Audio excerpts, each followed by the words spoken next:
Fíjense, jóvenes, que estaba consultando el calendario académico del segundo semestre de 2022 y según dicho calendario, pues ya nosotros estamos casi por terminar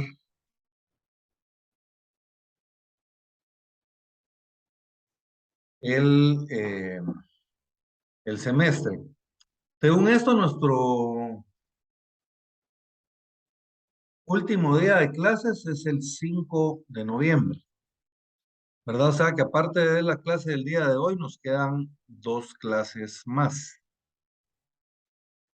Y las evaluaciones finales se van a realizar para los cursos de la mañana el 12 de noviembre y para los cursos de la tarde, que sería el caso conmigo, les va a tocar el día 19 de noviembre. Ahora bien, como ya para los exámenes finales no vamos a tener clase por la mañana, digamos, el día que nos toque el examen a nosotros, que es el día de las evaluaciones en la tarde, el día 19. Entonces las pruebas se realizarían en la mañana, ¿verdad? Entonces, como nosotros estamos en el primer horario de la tarde, entonces nos tocaría en el primer horario de la mañana, a las 8 de la mañana, ¿verdad?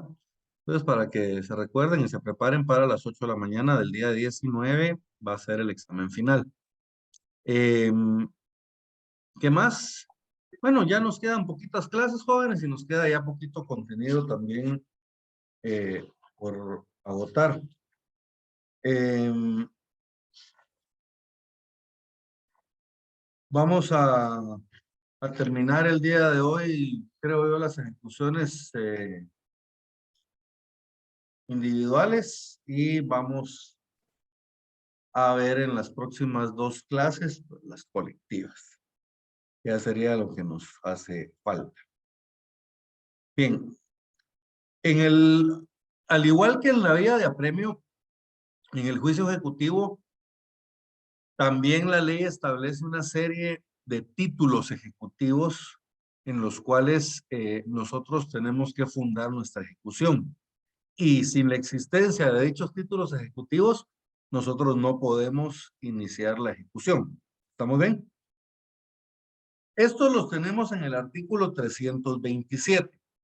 Ahí establece procedencia del juicio ejecutivo. Vamos a ir viendo cada uno de estos. Son 7 juicios ejecutivos y vamos a ir explicando cada uno de ellos. ¿Por qué? Esto es bien importante porque tienen que ser bien precisos los títulos ejecutivos.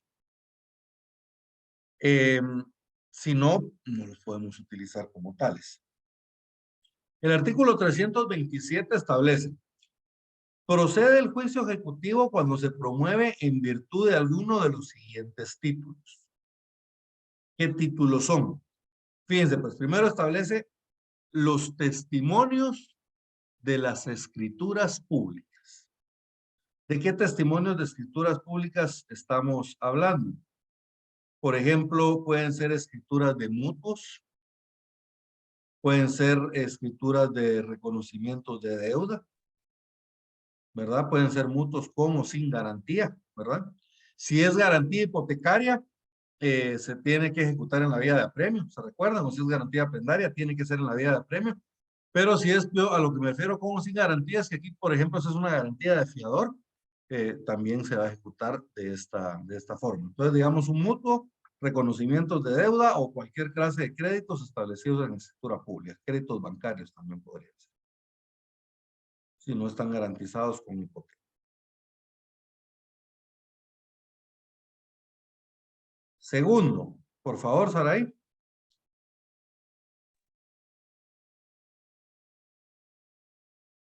La confesión del deudor prestada judicialmente, así como la confesión ficta, cuando hubiere principio de prueba por escrito. Miren, aquí hay dos. Primero establece la confesión del deudor prestada en juicio. ¿Qué es la confesión del deudor prestada en juicio? ¿Se recuerdan en los juicios, cuando vimos el juicio ordinario? nosotros habíamos una prueba que es la prueba de declaración de las partes o declaración de parte. Si las partes confiesan dentro de esa declaración, o sea, contestan afirmativamente a las posiciones que le están planteando, entonces se tiene la confesión judicial, se tiene por hecha la confesión judicial, ¿verdad? Eso es la confesión judicial. Básicamente es cuando ustedes contestan positivamente a las afirmaciones que está haciendo la contraparte, ¿verdad? Porque la confesión judicial la puede pedir tanto la parte demandante como la parte demandada, ¿verdad? La declaración de partes y que a declaración de partes puede venir la confesión judicial. Ahora bien, luego establece un segundo título ejecutivo, aquí mismo. Así como la confesión ficta cuando hubiere principio de prueba por escrito. Acá, ¿a qué se refiere? La confesión ficta. La confesión ficta viene como de ficticia, la confesión ficticia. O sea, es una confesión que no se realizó. Esto es cuando nosotros planteamos un pliego de posiciones para que la parte contraria las absuelva y la parte se va rebelde, no comparece.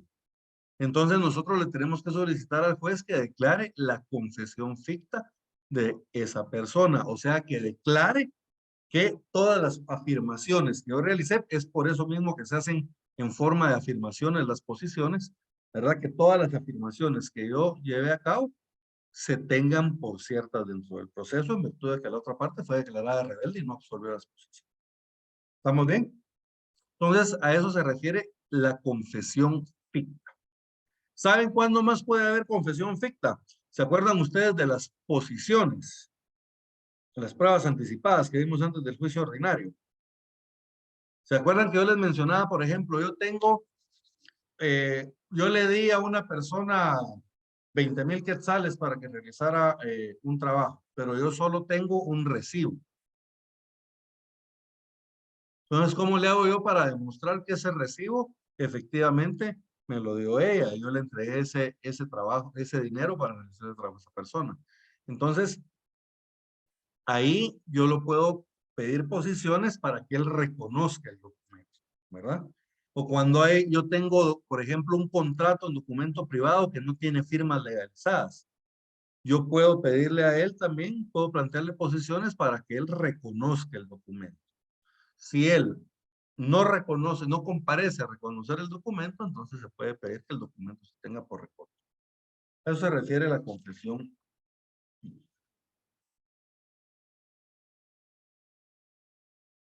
Tercero, por favor, Azucena.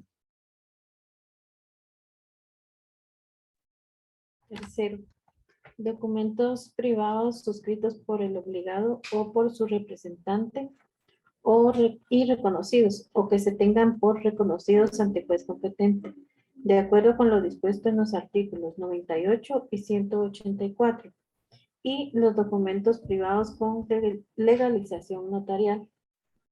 A al primero que vimos acá es al que me estaba refiriendo ahorita de último que estábamos hablando, que es cuando les hablaba yo de las posiciones, cuando yo tengo un documento privado que no tiene firmas legalizadas. Entonces, se le plantean las posiciones para que se tenga reconocido ante juez ese documento, ¿verdad? Y por eso ahí establece, miren, y reconocidos o que se tengan por reconocidos ante juez competente. Reconocidos, ¿qué quiere decir?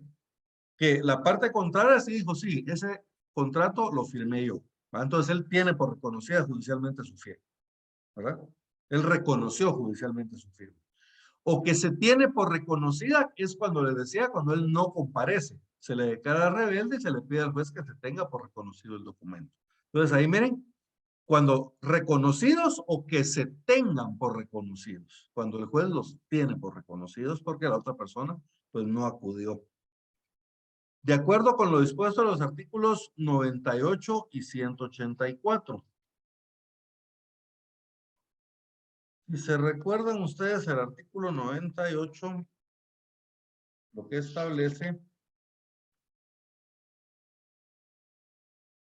es precisamente las pruebas anticipadas. Para preparar el juicio Pueden las partes pedirse recíprocamente declaración jurada sobre hechos personales conducentes, lo mismo que reconocimiento de documentos privados. A esta diligencia le son aplicables las normativas relativas a la declaración de las partes y el reconocimiento de documentos. El articulante deberá indicar en términos generales en su solicitud el asunto sobre el que versará la confesión y acompañará el interrogatorio en plica. Sin llenar este requisito no se dará curso a la solicitud. El juez calificará la procedencia de las preguntas al abrir la plica para recibir la declaración. Entonces, ya se dieron cuenta, en el primer caso hablábamos de la confesión ficta y en el otro caso hablábamos de reconocimiento de documentos. A los dos están aquí en el artículo 98. Y el otro artículo al que hace referencia es el artículo 184. Ese es en la prueba de reconocimiento de documentos.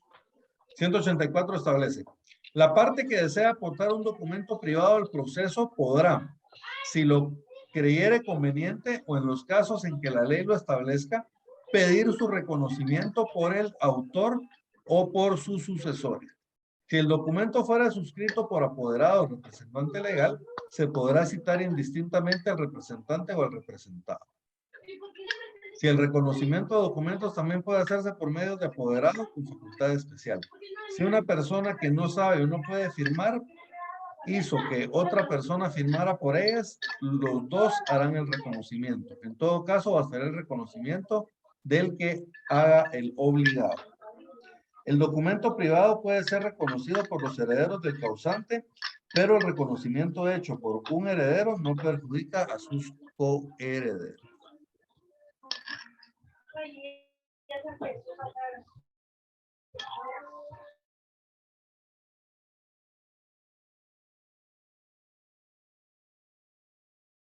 Muy bien. Entonces a eso se refiere este artículo, este numeral tercero, ¿verdad? Los documentos privados suscritos por el obligado o por su representante, reconocidos o que se tengan por reconocidos ante juez competente, ¿verdad?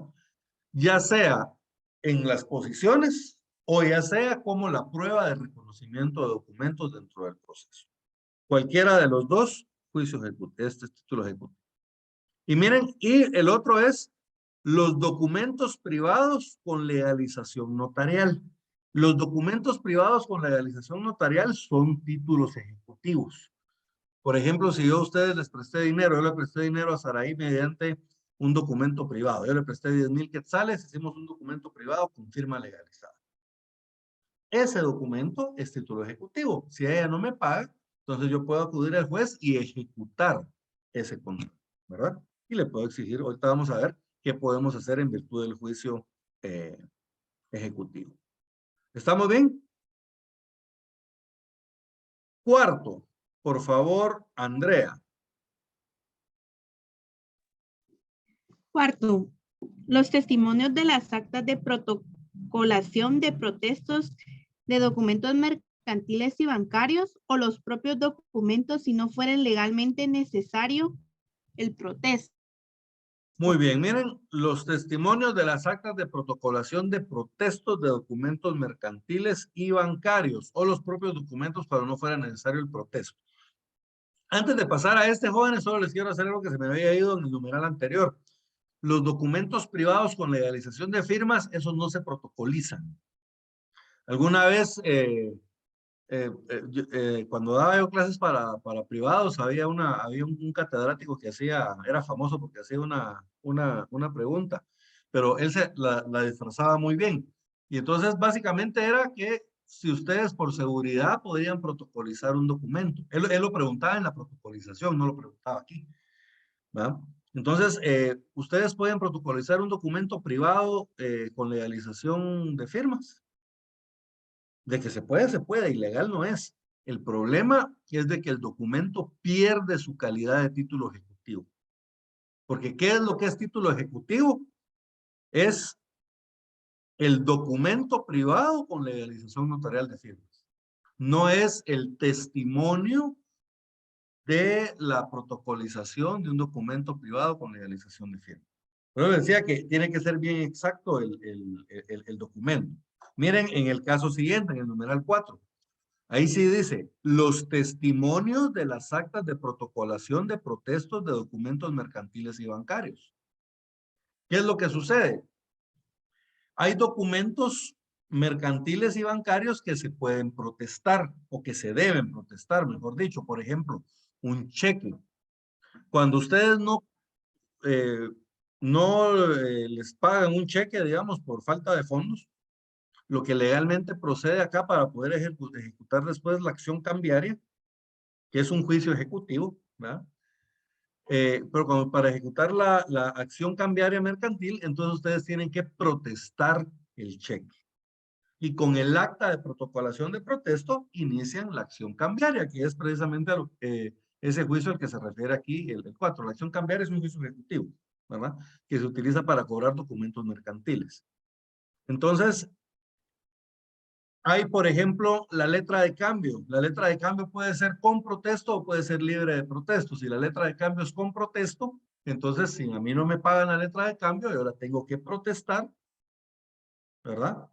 Y luego ya con ese y es acta, bueno, el protesto se hace en acta notarial. Vamos por partes. El protesto lo hace el notario en acta notarial. El notario se constituye en el lugar donde se tiene que realizar el pago, en el banco en caso de que sea un cheque, o con el deudor o con el obligado en caso de que sea una letra de cambio o algún otro título de crédito. Entonces, se hace constar en acta notarial que se hizo el requerimiento de pago en tiempo y que no fue efectivamente pagado. Entonces, esa acta notarial luego la tenemos que protocolizar por disposición de la ley, ¿verdad? Entonces, ese testimonio, la protocolización obviamente va en papel sellado especial para protocolo, queda dentro del protocolo. Entonces, de esa protocolización tenemos que emitir un testimonio. Entonces, ese testimonio del acta de protocolización de protesto de documentos bancarios o mercantiles, ese es el título ejecutivo. Entonces, pero se dan cuenta todos los pasos que llevan, ¿verdad? Yo emito el cheque, ¿verdad? Cobro el cheque, no me lo pagan. Entonces lo contrato a un notario y lo protesto por medio de acta notarial. Esa acta notarial la protocolizo. Y luego el testimonio del acta de protocolización del protesto del documento bancario, ese es el título ejecutivo. ¿Estamos bien? Y si no fuera necesario el protesto, ¿se acuerdan que yo les mencionaba hace un momento? La letra de cambio puede ser con protesto o sin protesto. Si nosotros la ponemos sin protesto, entonces no es necesario el protesto. Entonces, el propio título ejecutivo es el propio, ¿cómo se llama? El propio título de crédito va a ser nuestro título ejecutivo. ¿Estamos bien? La propia letra de cambio. Quinto, este es bien especial. El acta de saldo deudor. Por favor, Freddy. Quinto.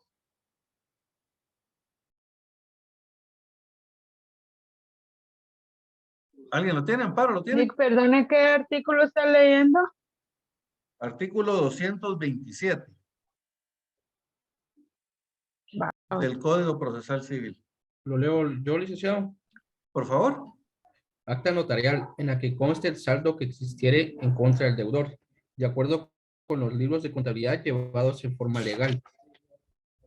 Muy bien, el acta de saldo deudor. Ustedes se recuerdan cuando vieron derecho notarial. ¿Ya vieron derecho notarial? Ya, ¿verdad? 2, derecho notarial 2. Ahorita. En derecho notarial, ahí se ven las actas, el tipo de actas. Hay un acta que es el acta notarial de saldo deudor. Ahora, ¿qué es esta acta notarial de saldo deudor? Fíjense, pues. Los comerciantes muchas veces le entregan mercaderías a las personas. Supongamos, yo me dedico a vender ropa o medicina o cualquier giro comercial. Entonces yo le entrego mercadería a Azucena, le entrego mercadería a Amparo, le entrego mercadería a Saraí, a Freddy, a Andrea. Y ellos obviamente, pues la mercadería se la estoy entregando al crédito. ¿Estamos bien? Aquí podríamos hacer una letra de cambio, ¿va? Y para hacer constar esa, o una factura cambiaria.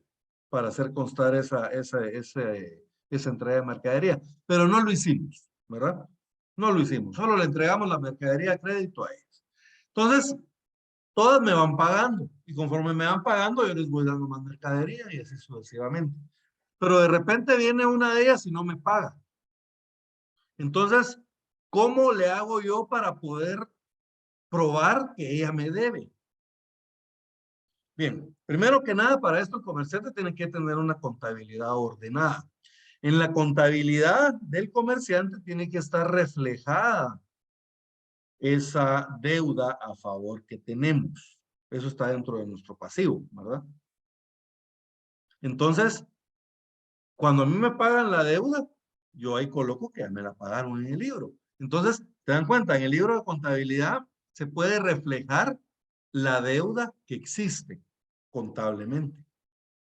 Entonces, el contador de la empresa o del comerciante le pone a la vista los libros de contabilidad del notario y le demuestra en dónde está la deuda.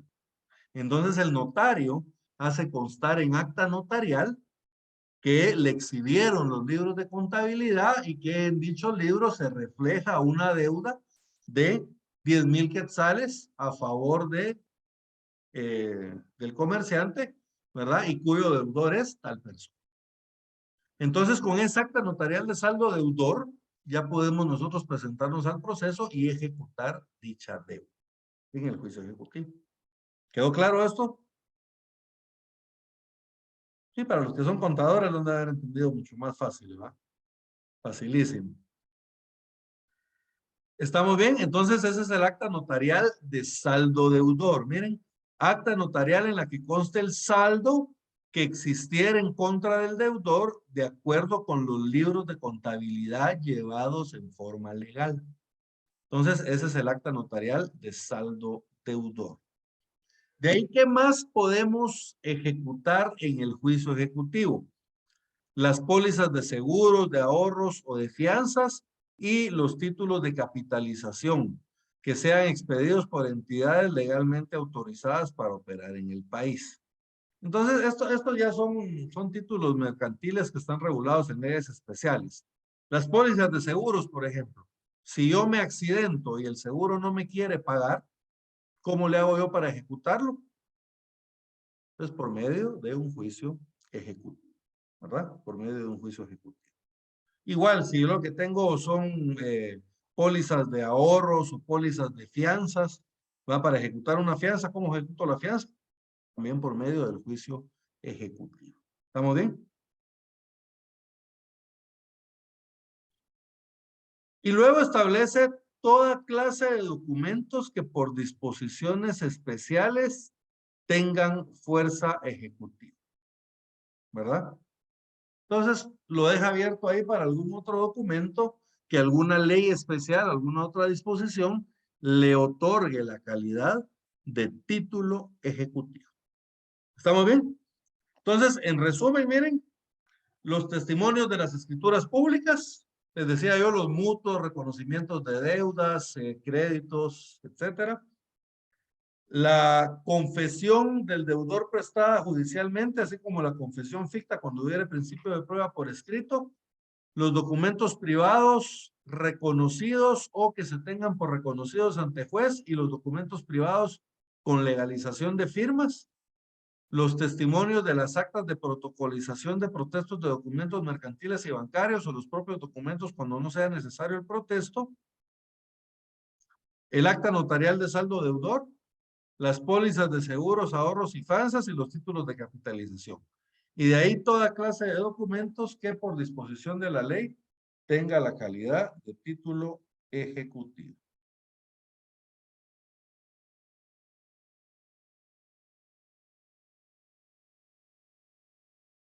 Pero permítanme, jóvenes, un segundito.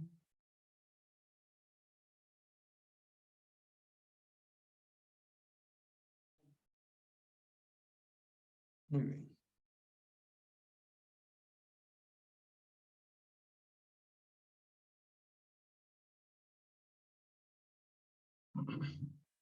En el artículo 328 establece que A este juicio ordinario se le van a integrar las disposiciones relativas a la vía de apremio. O sea, además de lo establecido en este capítulo, también se le aplican las disposiciones en lo que sea aplicable a lo relativo a la vía de apremio. Y en la segunda parte del artículo establece algo más importante. Es cuando pierden la eficacia estos títulos ejecutivos. Entonces vamos por partes. Artículo primero, 328. Por favor, Jessica.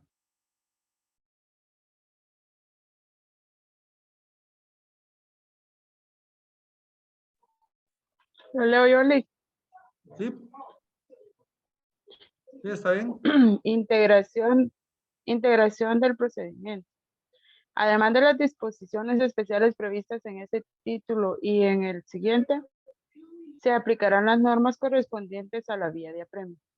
Los títulos enumerados en el artículo pierden su eficacia ejecutiva en los mismos casos previstos por el artículo 296. En el artículo 296, ahorita vamos a ir a ver, ahí establecía que en 5 años cuando la obligación es simple y 10 años cuando la obligación es garantizada con hipoteca o con prenda. Aquí no hay hipoteca y prenda, porque la hipoteca y la prenda se ejecutan en la vía de apremio, entonces aplica solo la de los 5 años. Entonces pierden su fuerza ejecutiva a los 5 años. 296, aquí está, miren.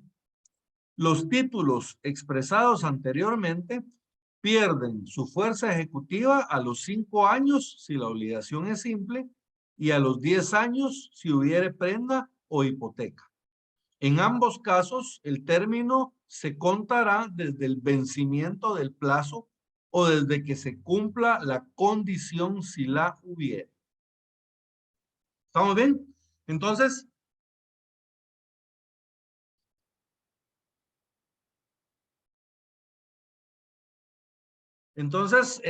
¿cuándo pierden su fuerza ejecutiva? Pierden su fuerza ejecutiva en 5 años estos títulos ejecutivos, ¿verdad? Contados desde que venció el plazo para cumplimiento de la obligación. Entonces, prescriben en 5 años estos títulos ejecutivos. Tenemos 5 años para cobrarlos. Bien. ¿Qué vamos o cómo vamos nosotros a presentar el título? Este título, estos títulos ejecutivos hasta el momento no lo hemos visto acá en el título ejecutivo, pero también deben de llevar aparejada la obligación de pagar una cantidad de dinero líquida y exigible, igual que en la vía de apremio, ¿verdad? Eso lo tenemos en el artículo que vamos a ver a continuación, en el 329. Acá, en este artículo, ya nos empieza a desarrollar el código, lo que es el proceso. Nuestro primer paso acá en el proceso sería promover el juicio ejecutivo, presentar el memorial de ejecución, ¿verdad? Junto con el título ejecutivo que debe llevar aparejada una cantidad de dinero líquida y exigible, o la obligación de pagar una cantidad líquida y exigible. El juez va a calificar el título en que se funde. Entonces ahí en el artículo 329, ahí tenemos el paso 1 y el paso 2, ¿verdad? Paso 1, promover el juicio ejecutivo. Paso 2, el juez califica el título en que se funda la ejecución. ¿Qué es lo que va a considerar el juez? Primero va a considerar que sea suficiente para poder ejecutar. Que sea suficiente quiere decir que esté dentro de los 7 títulos ejecutivos que vimos anteriormente, ¿verdad? Que sea uno de esos títulos. Y segundo, que traiga aparejada la obligación de pagar una cantidad de dinero líquida y exigible. ¿Y qué es lo otro que va a calificar el juez? Pues la vigencia del título, ¿verdad? Que el título, bueno, esté vigente, aunque en todo caso eso le correspondería al ejecutado plantear la excepción de prescripción, ¿verdad? para destruir la eficacia del título. Entonces, se promueve el juicio ejecutivo, el juez califica el título ejecutivo, califica que sea título suficiente y califica que traiga aparejada la obligación de pagar una cantidad de dinero líquida y exigible.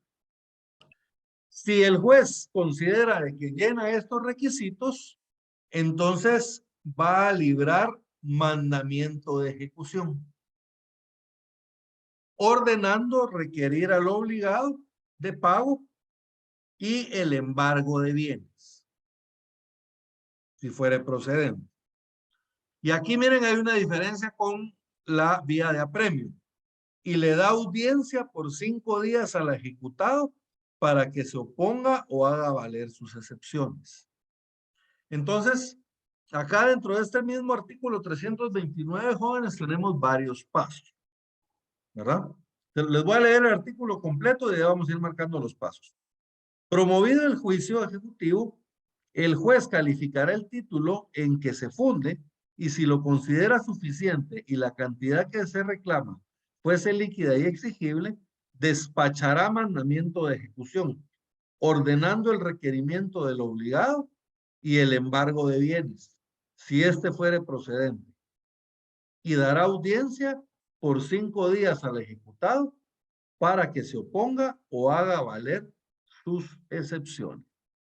Entonces, primero, la presentación o la promoción del juicio ejecutivo, la calificación del título ejecutivo en que se está fundando la ejecución y luego librar mandamiento de ejecución. En ese mandamiento de ejecución, ahí se hacen 2 cosas. Uno, se requiere al obligado de pago, bueno, 3 cosas. Se requiere al obligado de pago y si el obligado no paga, se procede al embargo de bienes. Y se le da audiencia por 5 días para que pueda hacer valer sus excepciones y presente su oposición. ¿Vamos bien hasta acá?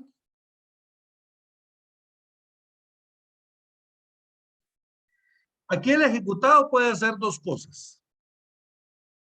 Puede comparecer al proceso o puede no comparecer al proceso.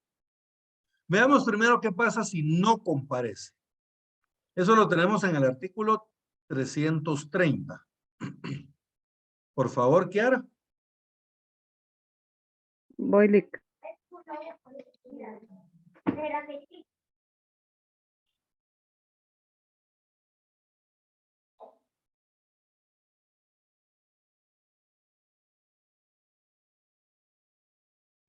Ya lo tengo, no sé si lo puedo leer.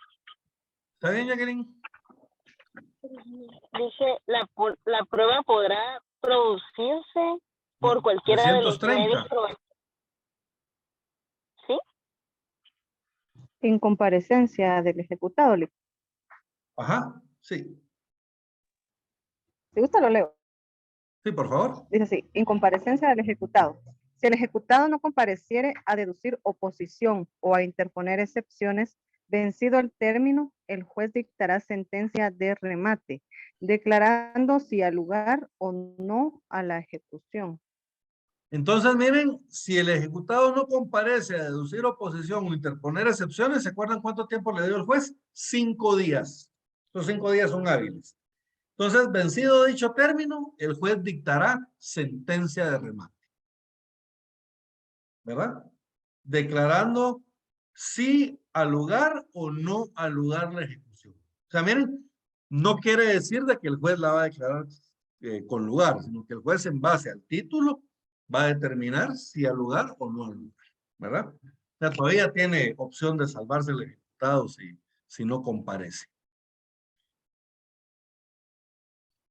Nos vamos directo a la sentencia de remate, ¿verdad? Si él no comparece. Ahora, ¿qué pasa si él sí comparece? Si el ejecutado se opone, primero él tiene que razonar su oposición y tiene que ofrecer pruebas, obviamente, ¿verdad? Y sin estos requisitos, el juez no le va a dar trámite a la oposición. O sea, tiene que ser una oposición fundamentada. Si él no la fundamenta, no le van a dar trámite, ¿verdad? A declarar improcedente el juez.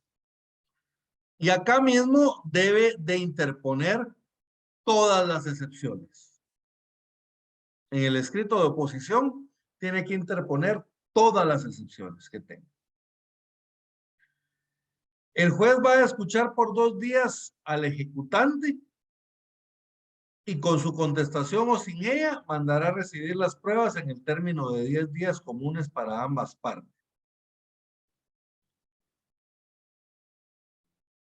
En este caso, no puede haber término extraordinario de prueba. ¿Estamos bien? Entonces, se debe presentar la oposición dentro de los 5 días. Esta debe ser razonada. Junto con esta oposición se tienen que presentar las pruebas y se tienen que presentar también las excepciones que se tengan. Todas las excepciones que se tengan en contra de la ejecución. Presentada la oposición, el juez le va a dar audiencia por 2 días al ejecutante, ¿verdad? El juez le va a dar audiencia por 2 días al ejecutante y con su contestación o sin ella va a abrir a prueba por término de 10 días para darle trámite a la prueba propuesta, ¿verdad? En ningún caso va a haber término extraordinario de prueba. ¿Quedó claro esto? Lo tenemos en el artículo 331. Por favor, Saray. Artículo 331, oposición del ejecutado. Si el ejecutado se opusiere, deberá razonar su oposición y si fuere necesario, ofrecer la prueba pertinente. Sin estos requisitos, el juez no le dará trámite a la oposición. Si el demandado tuviera excepciones que oponer, deberá deducirlas todas en el escrito de oposición. El juez oirá por 2 días al ejecutante y con su contestación o sin ella, mandará recibir las pruebas por el término de 10 días comunes a ambas partes, si lo pidiera alguna de ellas o el juez lo estimare necesario. En ningún caso se otorgará término extraordinario de prueba. No hay término extraordinario de prueba, ¿verdad? En ningún caso. Vencido el término de la prueba, ¿verdad? Que son 10 días. Entonces el juez va a proceder a dictar, bueno, se va a pronunciar sobre la oposición y sobre las excepciones y luego va a proceder a dictar sentencia. Esto lo tenemos en el artículo 332. Vamos por partes. Por favor, Kiara, leamos el 332, pero solo el primer párrafo, por favor. Artículo 332. Sentencia. Vencido el término de prueba, el juez se pronunciará sobre la oposición y, en su caso, sobre todas las excepciones deducidas. Pero si entre estas se hallare la de incompetencia, se pronunciará sobre las restantes solo en el caso de haber rechazado la de incompetencia. Muy bien, paremos ahí. Entonces, fíjense, lo primero que va a hacer el juez es que va a pronunciarse sobre la oposición y sobre todas las excepciones, a menos de que haya excepción de incompetencia. Si fuera el caso de la incompetencia, va a resolver la de incompetencia primero. Y solo si la de incompetencia es declarada sin lugar, va a entrar a conocer las demás excepciones. Si lo declaran incompetente, entonces el proceso va a ser trasladado a otro juez y ese juez va a conocer de las excepciones restantes, ¿verdad? Sigamos, por favor, Kiara. Si la excepción de incompetencia fuese acogida, el juez se abstendrá de pronunciarse sobre los demás. En este caso, se aguardará a que quede tutoriada la resolución para decidirse las restantes excepciones y la oposición por quien sea competente. ¿Qué era lo que les decía? Si se declara con lugar la excepción de incompetencia, entonces el juez se inhibe de seguir conociendo, ¿verdad? Y el proceso se va a trasladar a otro juez, ¿verdad? Y aquí, ¿qué es lo que establece aquí al final, ¿verdad? Para decidirse las restantes excepciones y la oposición por quien sea competente. Como este fue declarado incompetente, lo tenemos que llevar el proceso ante el juez que sea competente, ¿verdad? Entonces, en este caso, le correspondería al juez competente seguir con las excepciones.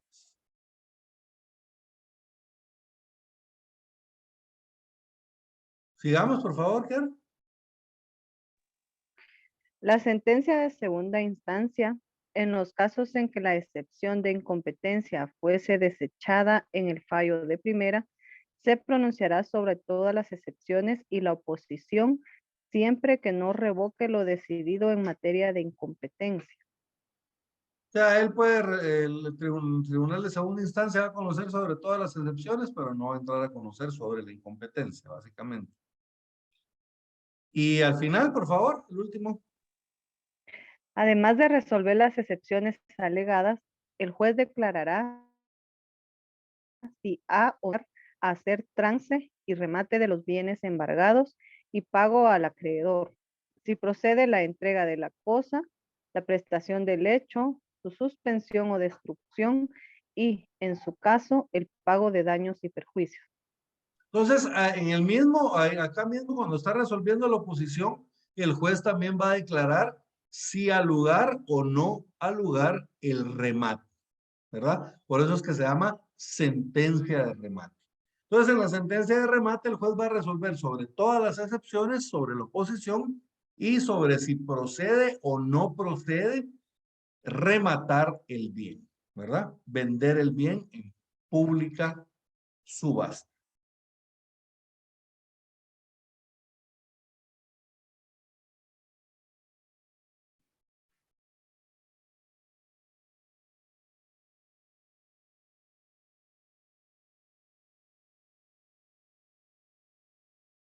En el 333 establece los efectos de la incompetencia.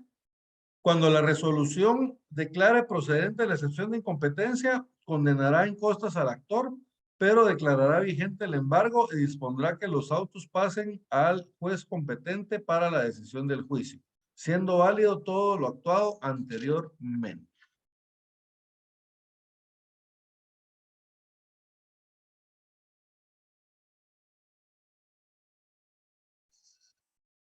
Y básicamente con la sentencia de remate, jóvenes, termina acá la regulación del juicio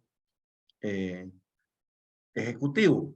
Pero se recuerdan de que veíamos al principio de que se le van a aplicar a este juicio ejecutivo todas las disposiciones en lo que fuera aplicable relativas a la vía de apremio.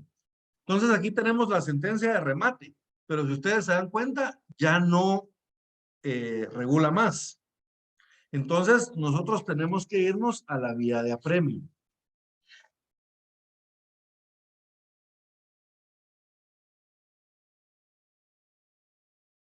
¿Recuerdan que en la vía de apremio llegamos nosotros a la orden de remate? Después de la sentencia de remate, tendríamos que iniciar nosotros en la tasación de los bienes. Porque se acuerdan de que, ¿qué bienes son los que estamos rematando allá en el juicio sumario, en el juicio ejecutivo, perdón? Son los bienes que embargamos, ¿verdad? ¿Se acuerdan? Cuando el juez libra el mandamiento de ejecución, ordena el requerimiento de pago y el embargo de bienes. Y le da audiencia por 5 días al ejecutado para que se oponga. Esos bienes que ordenó el juez que se embarguen son los que se van a vender. Esos son los que se van a rematar, ¿verdad? Son los que se ordenó en la sentencia de remate. Entonces, ¿cuál es el primer plazo aplicable en la vía de apremio? Tenemos que irnos a la tasación, ¿verdad? Porque miren, aquí empieza, la tasación está en el 312, nos vamos hasta el 312, retrocedemos un poco. Practicado el embargo, se procederá a la tasación de los bienes embargados. Y luego continúa, esta diligencia se efectuará por expertos de nombramiento del juez, quien designará uno solo si fuere posible o varios si hubiere que evaluar bienes de distinta clase o en diferentes lugares. ¿Estamos bien? Entonces, si yo ya tengo embargado el bien, ahora lo que procede es la tasación. Ahí se recuerdan que la tasación también se puede omitir cuando está aquí en la siguiente parte. La tasación se omitirá siempre que las partes hubieran convenido precio que sirva de base para el remate, y cuando se tratare de bienes inmuebles podrá servir a base del actor el monto de la deuda o el valor fijado en la matrícula fiscal para el pago del impuesto territorial. Entonces, si se trata de bienes inmuebles embargados, también podemos fijar el valor con el valor de la deuda o con el valor de la matrícula fiscal. Esto último, elección del actor o del ejecutante, ¿verdad? Después de la tasación, seguiría la orden de remate. ¿Se acuerdan? La orden de remate es aquella resolución en la cual el juez ordena la venta en pública subasta y ordena que se anuncie el día y hora para el remate en el diario oficial y en el diario de mayor circulación 3 veces en cada uno de ellos.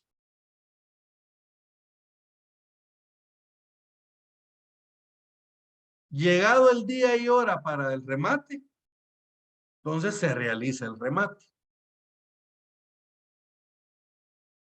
Eso lo tenemos en el 315. En el 313 la orden de remate. Y en el 315 tenemos el remate. Esto lo estoy pasando así más rapidito, jóvenes, porque ya los vimos en la clase pasada, ¿verdad? Esto ya solo lo estoy puntuando, ¿verdad? En el 315 establece el día y hora señalados. El pregonero del juzgado anunciará el remate y las posturas que se vayan haciendo, las cuales el secretario tomará nota. Cuando ya no hubiere más posturas, el juez examinará y cerrará el remate declarándolo fijado al mejor postor y lo hará saber al pregonero. De todo esto se levantará un acta que firmará el juez, secretario y rematario. Entonces, miren, se lleva a cabo el remate, ¿verdad? Se anuncia que está abierto el remate, se empiezan a recibir las ofertas. Cuando ya no hay más ofertas, el juez las analiza y finca adjudicado el remate al mejor postor. Los rematarios tienen que entregar el 10%, tienen que depositar el 10% de su propuesta en el tribunal, ¿verdad? Y una vez fincado el remate, pues se le va a devolver a los demás su 10%. Y al adjudicatario o al rematario, adjudicatario sería, porque ya le adjudicaron el remate a él, al adjudicatario se le va a abonar ese 10% al precio que va a tener que pagar del bien. De ahí se recuerdan, se realiza la liquidación, que es para determinar a cuánto asciende lo que se le va a tener que pagar al deudor. Luego, bueno, tiene que realizar el pago, el adjudicatario tiene que pagar en el plazo convenido. Luego se realiza la escrituración. El juez ordena la escrituración y si no hace la escrituración el obligado, pues el juez otorga la escritura de adjudicación. Y por último se da la entrega de los bienes, ¿verdad? Se recuerdan de que siempre el deudor puede rescatar el bien antes de que se realice la escrituración, ¿verdad? Pero aquí ya se aplica todo lo relativo a la vía de apremio. Entonces, básicamente, jóvenes, eso sería el juicio ejecutivo. Después de la sentencia de remate, nos vamos hasta la tasación de bienes en la vía de apremio y de ahí continúa el proceso igual que en la vía de apremio. ¿Alguna duda con este proceso, jóvenes?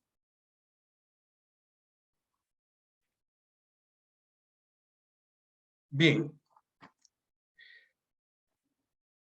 Tenemos otra clase de ejecuciones que son las ejecuciones especiales, que son las ejecuciones de dar, hacer o no hacer, ¿verdad?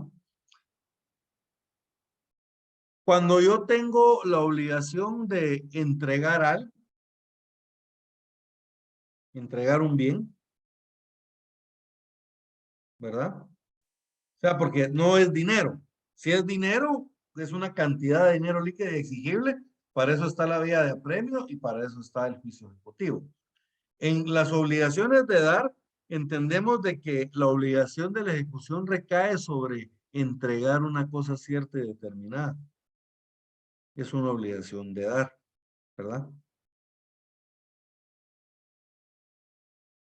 Artículo 336, por favor, Amparo.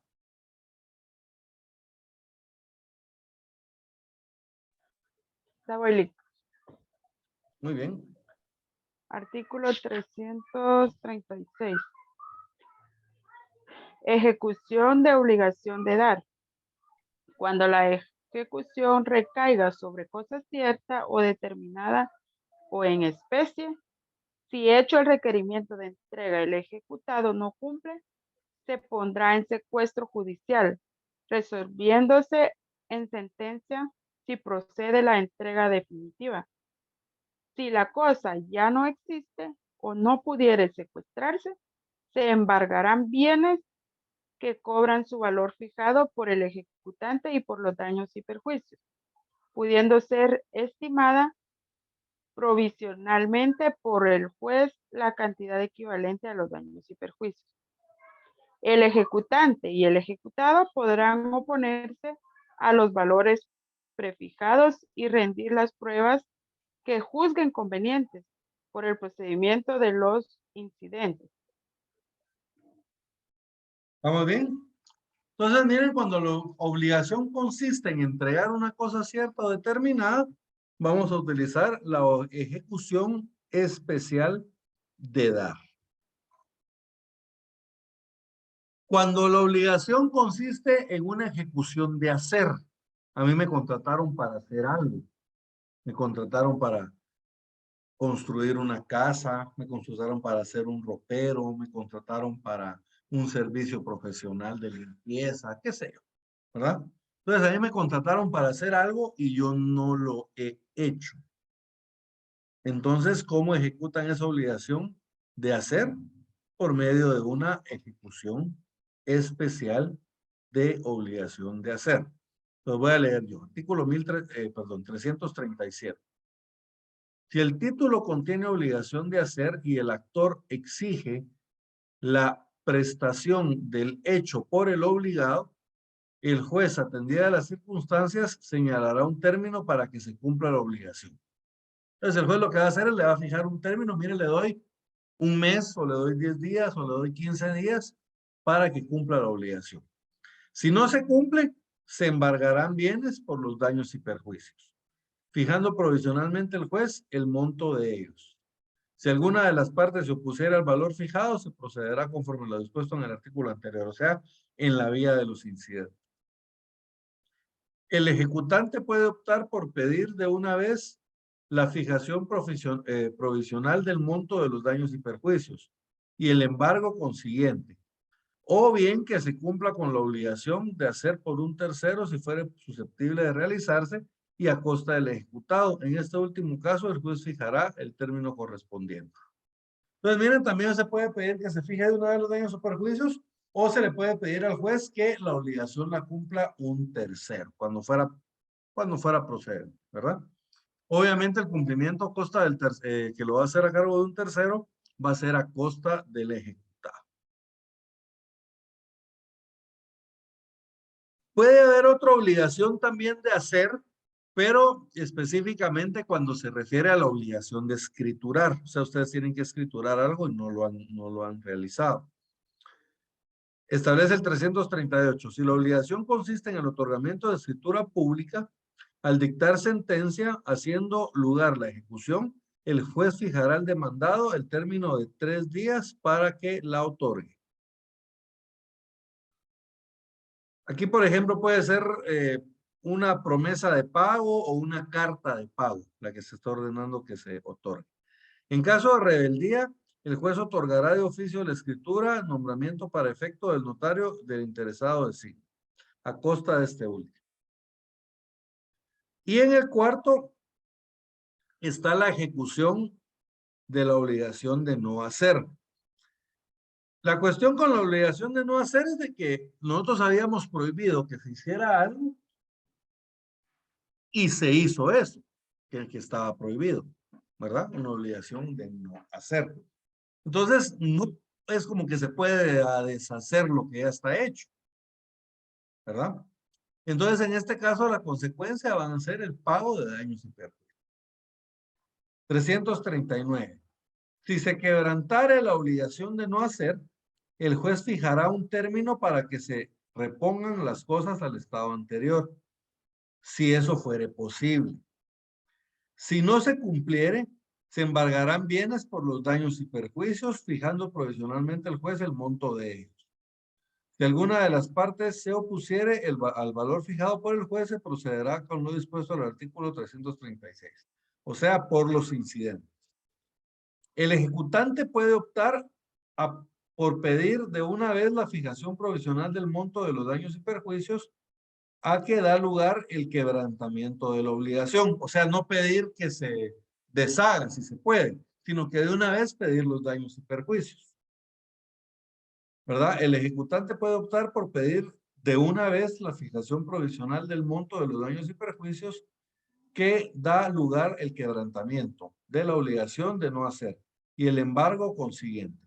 O bien se repongan las cosas al estado anterior por un tercero si esto fuere susceptible de realizarse a costa del ejecutado. Esto último, en este último caso, el juez fijará el término correspondiente. Entonces, miren las ejecuciones de hacer, de dar, de hacer y de no hacer.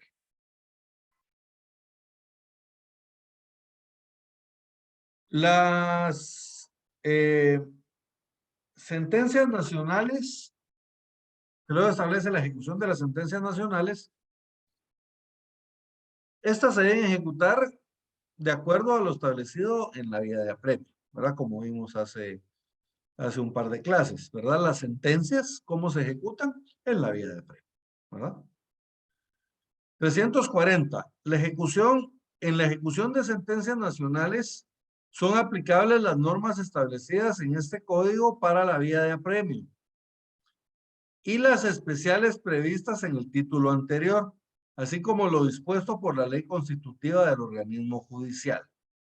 Entonces, básicamente está diciendo que la ejecución de las sentencias nacionales te van a hacer de acuerdo a la vía de apremio, o cuando son sentencias que tengan la obligación de dar, hacer o no hacer, entonces se van a hacer por las ejecuciones especiales. Posesión de los bienes. 341. Si en virtud de sentencia debe entregarse al que ganó el litigio alguna propiedad inmueble, se procederá a ponerlo en posesión. Para el efecto, el juez fijará el ejecutado el término que no exceda de 10 días bajo el apercibimiento de ordenar el lanzamiento a su costo. O sea que si en la sentencia a mí me favorecieron o ordenaron que se me entregara un bien, entonces en la ejecución de la sentencia se va a ordenar que se ponga en posesión al interesado, ¿verdad? Y si no se le entrega en posesión, se va a ordenar el lanzamiento a costa del ejecutado. Lo mismo se practicará si la cosa fuere mueble y puede ser habida. Si vencido el término no se entrega la cosa, se ordenará el secuestro. El término son los mismos 10 días, ¿verdad? Entonces, si son bienes muebles los que se tienen que entregar, entonces se ordena la entrega de los muebles en 10 días, y si no, pues se va a ordenar el secuestro de los bienes.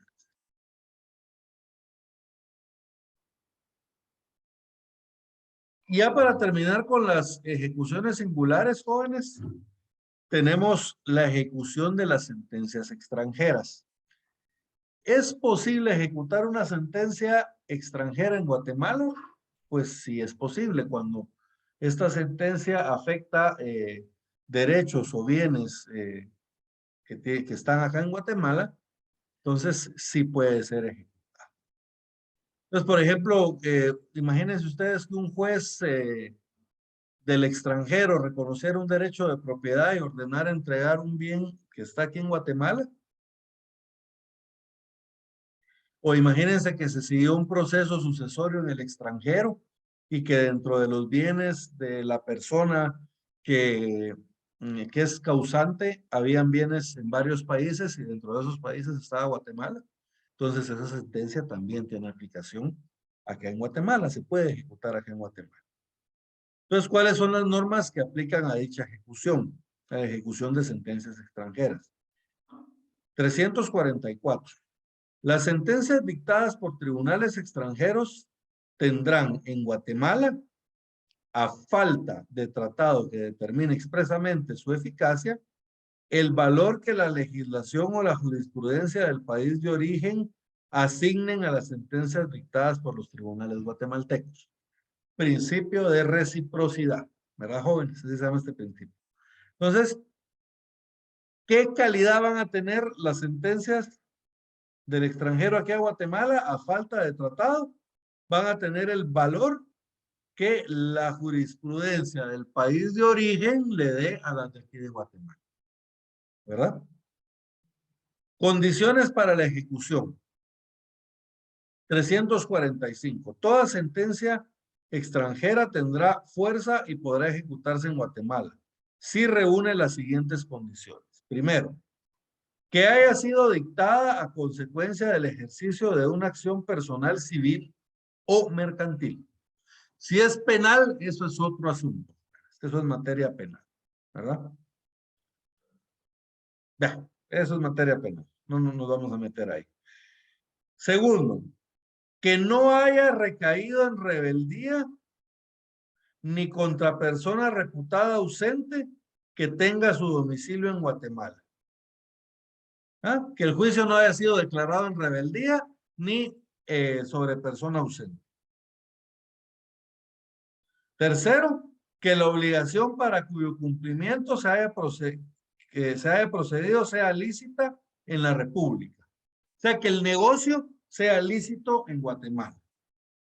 Cuarto, que sea ejecutoriada conforme las leyes de la nación en que se haya dictado. O sea, que esté firme en el país donde se dictó. Y quinto, que reúna los requisitos necesarios para ser considerada como auténtica. Eso se refiere a los pases de ley, ¿verdad? Tiene que traer los respectivos pases de ley. 346, los pases de ley, jóvenes, son una cadena de auténticas, ¿verdad? Que llevan los documentos provenientes del extranjero. La última que traen del extranjero es la de la embajada guatemalteca en aquel país. Y luego tienen que tener el del Ministerio de Relaciones Exteriores de acá. ¿Estamos bien? Entonces, eso es las auténticas, ¿verdad? Aquí en Guatemala, digamos, la auténtica del juez, tendría que, vamos a ver, la firma del juez y del secretario, la tendría que hacer la Corte Suprema de Justicia. De ahí de la Corte Suprema de Justicia tendría que ir directamente al Ministerio de Relaciones Exteriores.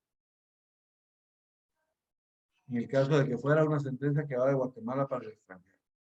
346 es competente para ejecutar una sentencia dictada en el extranjero el juez que lo sería para conocer del asunto en que recayó. ¿Verdad?